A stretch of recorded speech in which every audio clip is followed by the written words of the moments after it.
Coming up on Lindenwood News, a woman is hit by a car in High Ridge. We have all the details about the accident. And a New York City college student knows her fate after allegedly breaking law during a summer fight in Dubai.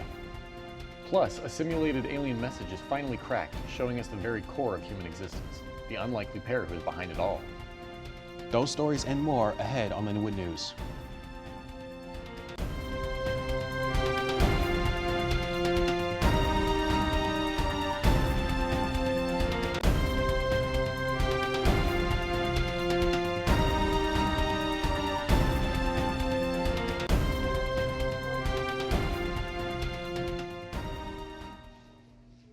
Welcome to this edition of Lindenwood News. I'm Craig Eddy. And I'm Tyler Edwards. A woman is fatally hit by a car in High Ridge, Missouri on Sunday night. The 29-year-old female victim was crossing the road when she was hit by a 76-year-old man from Burns Mill's truck. The driver was headed eastbound on Gravois Road near O'Keene Automotive Services. The victim was pronounced dead at the scene, according to Missouri State Highway Patrol. She has yet to be identified. Ameren, Missouri agrees to settle a court case for $61 million after years of pollution violations. The case revolves around the Rush Island coal power plant, the nation's sixth largest emitter of sulfur dioxide. The plant was shut down in October because of the violations, but several projects were agreed on by Ameren. Those projects include a bus program that will work to replace most current buses with zero-emission, all-electric buses in the St. Louis area. They are also ordered to provide $200 vouchers to almost 125,000 residential accounts for purifier devices. Community safety is something our roads heavily impact here on the campus of Lindenwood University. Reporter Elizabeth Boaz has the story on how the school plans to address our road conditions. Streets and roads impact everyone that comes across them. Today we're going to be taking a look at Lindenwood University's parking lots, streets, and sidewalks to see how that impacts students on their day-to-day lives. On both Old Side and New Side, the streets appear to be pretty clear. Few potholes, cracks in the roads are good signs, as well as the same to be said for the sidewalks. However, the same can't be said about on-street directions. The parking spots are not painted very well, nor are the parking directions, which is pretty big of a letdown considering there aren't very many one-way signs on the street and you have to rely upon the grounds. Here today we have student James Zugmeyer, who's going to share some of his thoughts and opinions on parking here at Lindenwood University.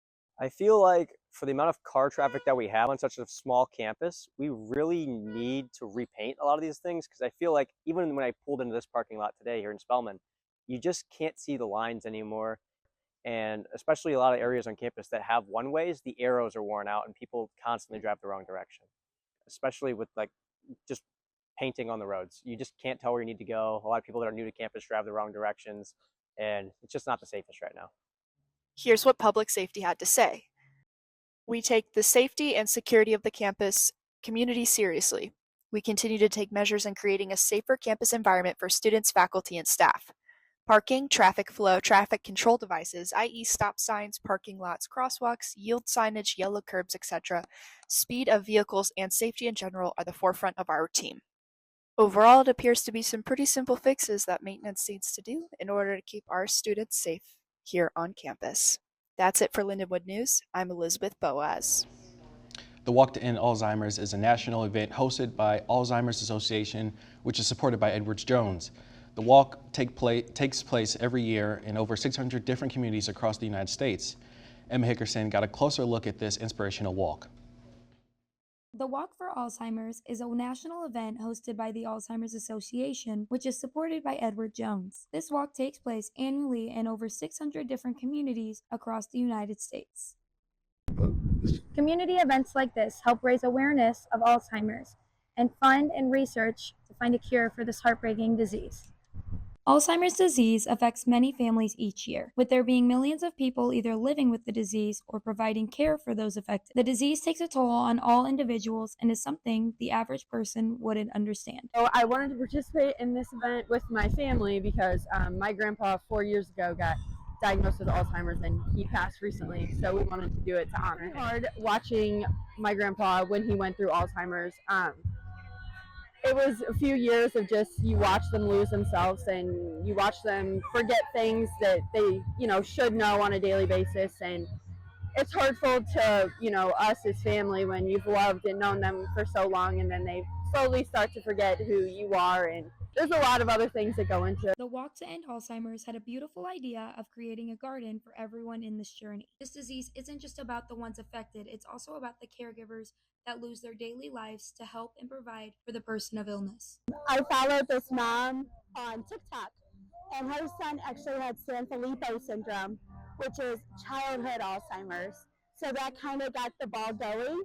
And then in 2020, early 2020, 2019, my grandmother was diagnosed with dementia Alzheimer's. So that kind of like got it really going in my system. Alzheimer's is a fast and heart-wrenching disease. The Walk to End Alzheimer's garden consists of blue flowers for someone fighting the disease, purple for someone that had passed, yellow for a caregiver, and orange for someone who just wants to support. And they hope to eventually bring a new flower to the garden, which is white, and would be the first survivor of Alzheimer's. Walks like this show how important these events are to any community, and it's important to keep these around to help grow the support for this debilitating disease. For Lindenwood News, I'm Emma Hickerson.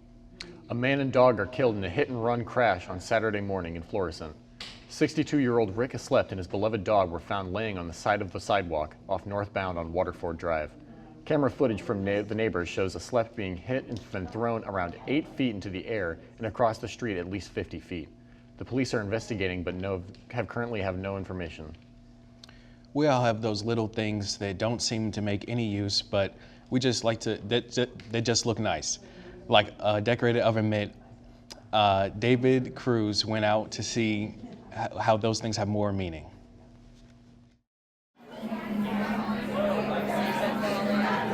This weekend, St. Joseph Parish in Cottleville held their annual craft fair to help fund one of their school's programs. We're here today because they've never been to a craft fair, and we wanted to have them have the experience. And we belonged to this parish for a long time. Our kids were in the band, and we wanted to support the band. We saw fancy bracelets, lots of paintings on wood, and lots of fabric ruffles, and it was a lot of cool things. It's not just crafts that bring people out to the fair, though. The best part that I like about coming here was I got to see a lot of old friends that I haven't seen for years, because we've been here in this parish since 1976. You can't have a craft fair without crafts, so I went and talked to one of the vendors who made these pieces. So I started about 14 years ago, and my business has kind of evolved. I started with the blocks probably about 11 years ago, and it just started as I made them for myself, and then I made them for my friends, and then I started doing craft shows. And it just allowed me to be a stay-at-home mom for 10 years while I did this. Well, I mean, as you can see, I think we have thousands of shoppers here today. I do 6 to 8 craft shows a year, and the local communities really come out and support. And you can tell that they just love to come out and shop locally and handmade. And I just get a lot of comments how people do their entire Christmas shopping at craft fairs. So it doesn't matter if you want to go meet new friends or see some old ones. Appreciate some really cool stuff that people in your community have made, or maybe try your hand at making something yourself and showing it off to people. Craft fairs have something for everybody. I'm David Cruz with Lindenwood News. Straight ahead on Lindenwood News, a simulated alien message is decoded. What it said coming up after the break.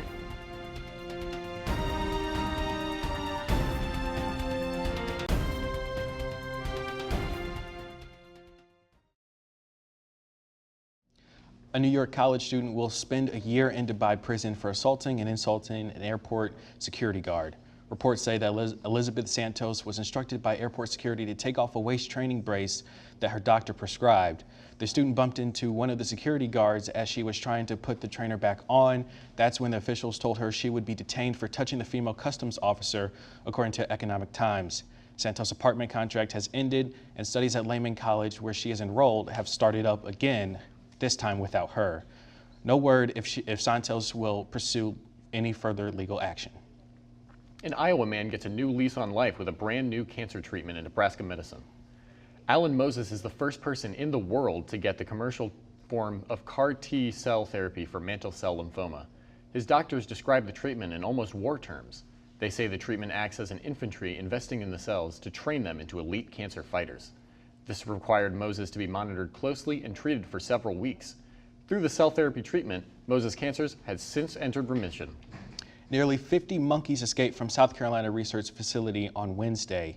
According to authorities, a dozen monkeys are still on the loose, but the ones that have recovered are in good health and loose ones have not gone far. Apparently, several keep jumping over the facility gates, and facility says that the monkeys got loose after a staff member didn't secure their enclosure correctly. They say the escaped monkeys do not pose a threat to public health as they have not been in any testing. A father-daughter team has decoded a signal from space meant to simulate a message from aliens.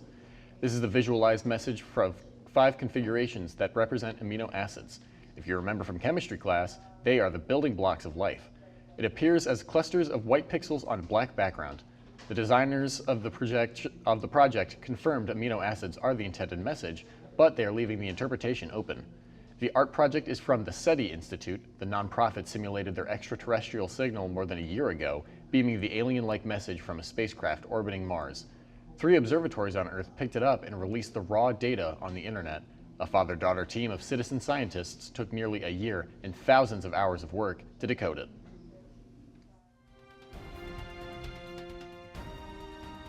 We've got some chilly weather and rain coming this weekend. Stick around and we'll tell you all about it next.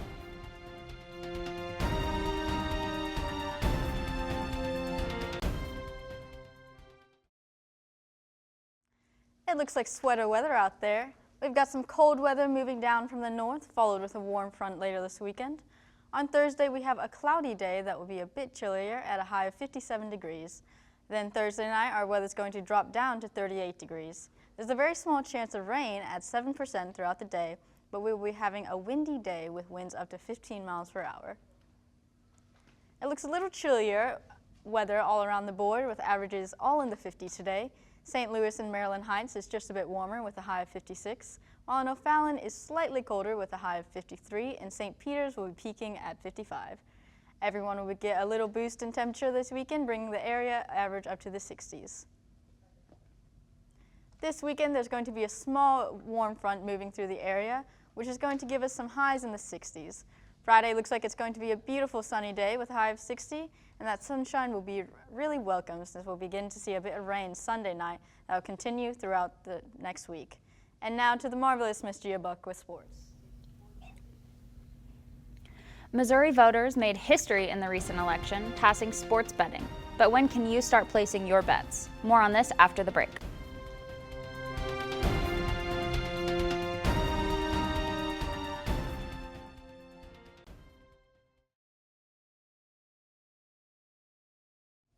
Sports betting is now legal in the state of Missouri, but that doesn't mean you can place your bets quite yet.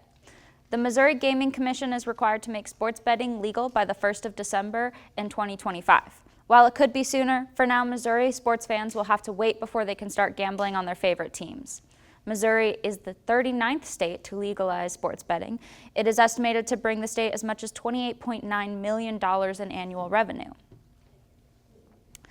Olympic breakdancing star Ray Gunn announces her retirement. The Australian dancer went viral for her performance in the 2024 Paris Olympics, despite the judges giving her a score of 0. Afterwards, the internet flooded with hate for her performance. People claimed that Ray Gunn had elected herself for the Olympics. Ray Gunn says the internet hate led her to retire from competing. She says she's not going to stop dancing, but it's going to be contained to her living room from now on. The Lindenwood Lions volleyball team set a new personal best last week in their game against Western Illinois. With the help of newly recovered senior player Rebecca Yankee, the Lions volleyball team won the game with a total of 26 kills. This sets the team up for success as they prepare to go into the OVC showdown this weekend. The Lindenwood Lions also hosted Western Illinois Leatherbacks for an exciting homecoming week full of events. These events included festivities like parades and even a tailgate before the game. Lucie Harmon has more on that. This weekend, the Lindenwood Lions will be taking on the Western Illinois Leathernecks. This will be the big game for Lindenwood since it is their homecoming game, and there will be a tailgate right before the game. So homecoming week is a chance for alumni to return back to campus, for current students to really just hang out and have a great time and really just take in the Lindenwood culture. I know we're having a lip sync battle, there's trivia night, there's going to be a parade before the game, so it's really just a time to really take in that Lindenwood feel of being a Lion. I really enjoy like the amount of like enthusiasm and excitement you can feel at our campus, and like how how excited everybody is for the upcoming weekend, the parade, the game. It's a whole bunch of good vibes, and I really love the environment around this time. You can get tickets online at Lindenwood's website, or you can just walk right in and buy them there. And we are going to be in our parade block marching a couple of songs for you guys, and so I'd hope you guys would be able to come out. Yeah. We'll have a parade and trivia going on this week, while most of the events are already finished, but we'd love to see you at those events. Saturday, the game will be at 2 p.m., and we'd love to see you. Make sure to bring your friends and family and come ready with your school spirit. This is Lucie Harmon with Lindenwood News. Go Lions! Thank you, Lucie. Lindenwood's homecoming is always a good time. That's it for sports. Back to you, Tyler. Get ready to watch students battle it out with no mics, just moves as Lindenwood's lip sync competition heats up. I was able to catch the event and the fun that took place during homecoming week. Let's take a look. Here at Lindenwood University, the excitement of homecoming week is in full swing, and one of the most anticipated events is the annual lip sync battle. This event has become a staple on campus, drawing students from all across the university, and it's not just about the music. It's about team spirit, friendly competition, and showing off some serious creativity. I had a chance to speak with Melissa Benniger, who is the MC of this year's lip sync competition. For lip sync in particular, it takes a lot of working with our athletics partners since we are using their space. We have a lot of training that goes in with our presidents of their student organizations about homecoming. They've been working really hard and we've been working really hard and we're excited. I also had a chance to speak with some students about this year's lip sync competition to give us more insight on the event. I'm excited to see everyone else's dances. It's really fun seeing like who choreographs and what they choreograph, and then like what each group comes up with, because you can like come up with so many different things, especially with like there being small groups compared to large groups. You can do a lot of different things in both those sections. I definitely think that the energy is bigger. I feel like the crowd's more involved. Today there was like a flashlight thing and like everybody got in on it and it was super interactive. And the dance battles are really interactive, so I feel like that gets the students involved. And here's a twist. The winning dance group gets a donation towards their sorority or fraternity. Well, we don't have too many traditions since we're still like getting up there into what we want that to look like, but lip sync is the best one I think that Lindenwood has, and something everyone looks forward to every single year. That wraps up a night of music and dance at Lindenwood University's lip sync battle. I'm Tyler Edwards with Lindenwood News. That's it for this edition of Lindenwood News. I'm Craig Eddy. And I'm Tyler Edwards. Thank you for joining us.